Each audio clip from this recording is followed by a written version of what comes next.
There is a difference between getting players back and getting the courage to dream big back. The Chargers are getting both. One of Herbert's protectors returns fully healthy, unexpected speed starts earning the quarterback's trust, an urgent negotiation tests the front office, and a quiet piece of the defense could grow while nobody is watching. Today, we are not simply celebrating good news. We are finding out whether Los Angeles is building something truly dangerous. If you feel like this team could explode too, subscribe right now, because the first development brings the kind of relief this fan base has waited months to feel. Joe Alt is back. Not halfway back. Not trying to convince his body to cooperate. Alt says he is 100% healthy and ready for the pads. "I'm ready to rock and roll," the tackle said when the veterans reported. After 2025, those words changed the atmosphere around this offense. The severe right high ankle injury he suffered against the Titans in Week 9 required surgery and ended his season after 6 games. That kind of blow does more than remove a starter. It knocks the whole structure out of place.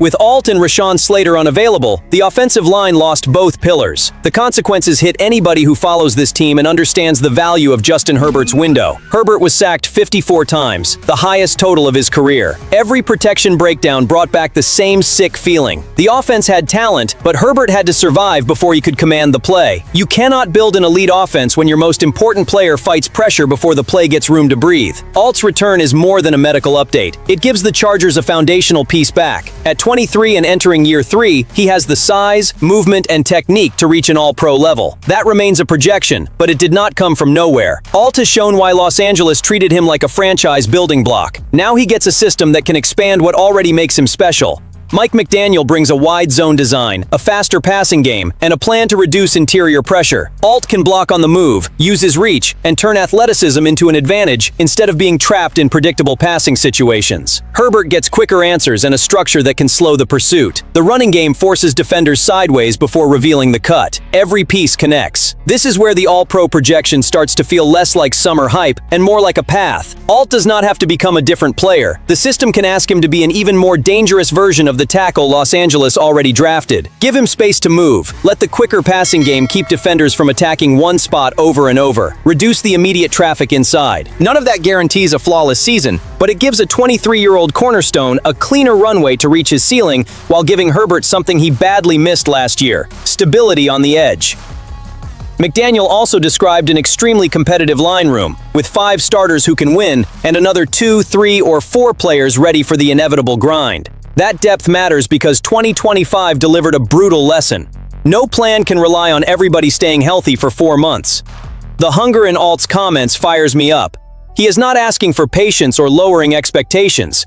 He is ready to work. When a tackle this talented returns fully healthy as the offense changes minds, relief turns into ambition fast. Los Angeles can do more than protect Herbert better. This offense can impose its will again. Then Herbert looked at a rookie and spoke like he had seen something before the league caught on. Brennan Thompson, the receiver Mike McDaniel pushed for during the draft, opened camp with an endorsement no young player gets as a courtesy. "He's going to be very good. We saw it early on that he was going to be. He's skilled, he's fast, he's going to make a lot of plays for us," the quarterback said. Herbert chooses his words carefully. When he shows that much belief this early, I pay attention. The receiver room already has a shape. Quentin Johnston, Ladd McConkey, and Trey Harris should handle the primary roles. McConkey can control the slot. Johnston brings size and vertical speed. Harris moves between jobs. Thompson does not have to take their spots to change this attack.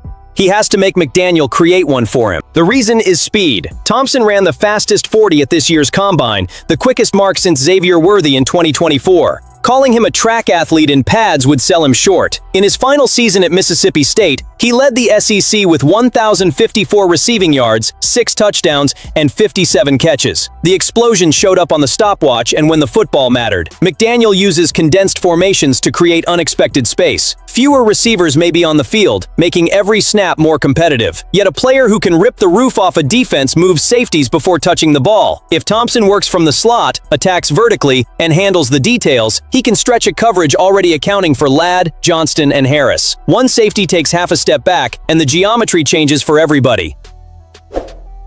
Nobody needs to saddle this kid with an impossible comparison to prime Tyreek Hill. The reasonable connection is role and traits. McDaniel loves speed that creates panic. Thompson supplies it. Camp will reveal whether it comes with the routes, hands, recognition, and trust required for real opportunities. Herbert's excitement says the first signs were strong. That is the beauty of this story. After protection limited so much last season, the new attack is not only recovering what it lost, it may discover a new dimension. Thompson starts behind an established trio, but the hierarchy does not have to be a wall. It can be a platform. If the rookie keeps earning praise and threatening the whole field, McDaniel will want to motion him, disguise his release, and let Herbert test opposing secondaries. I would not bet against that temptation.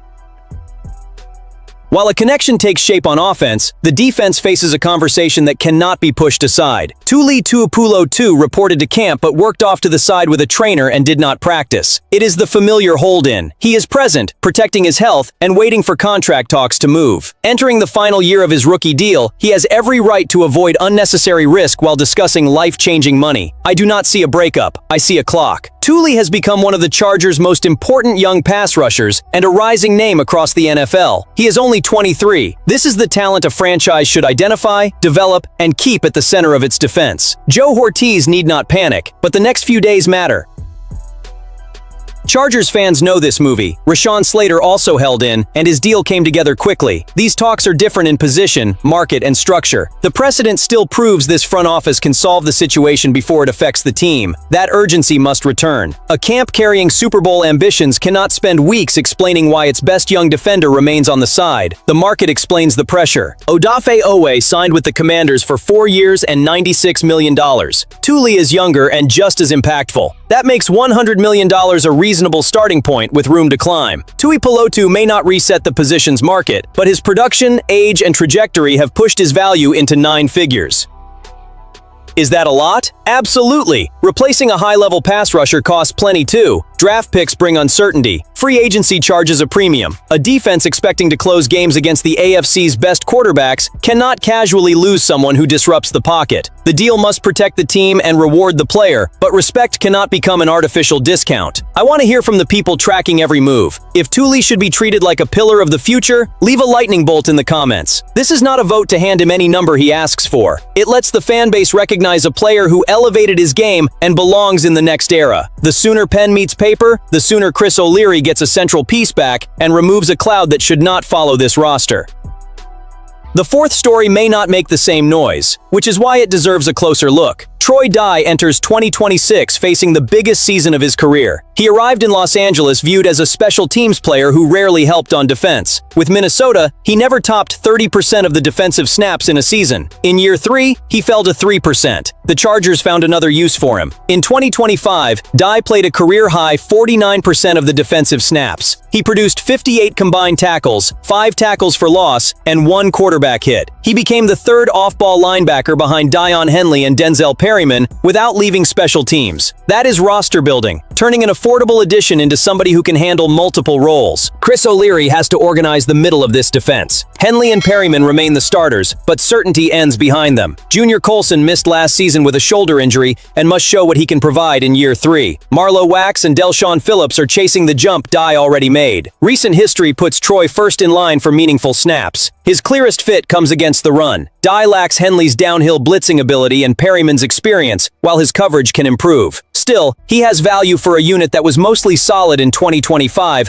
but struggled against the Commanders and Jaguars. When a starter leaves, the replacement cannot become the reason an offense changes where it attacks.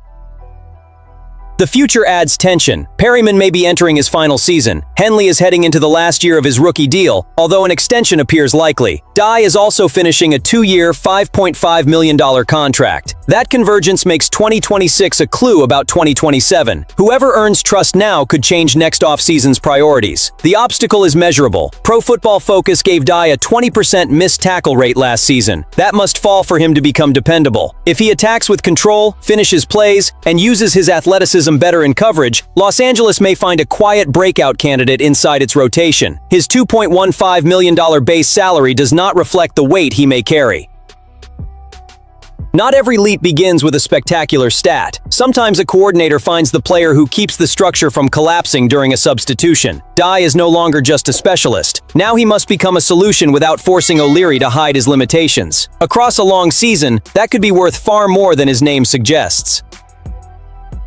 This training camp has given Los Angeles room to breathe. Joe Alt returns healthy to protect Herbert. Brennan Thompson gives McDaniel speed that can warp coverages. Tuli Tuipulotu is forcing the front office to show how much it values its pillars. Troy Dye is trying to turn trust into something indispensable. 4 stories, 1 demand. Potential must become an advantage before the AFC turns up the pressure. Something special may be taking shape. Would you give Tuli his big contract now? Drop your answer, subscribe to Los Angeles Chargers News today, and come back tomorrow. Camp is about to separate excitement from reality, and we will be there for every snap.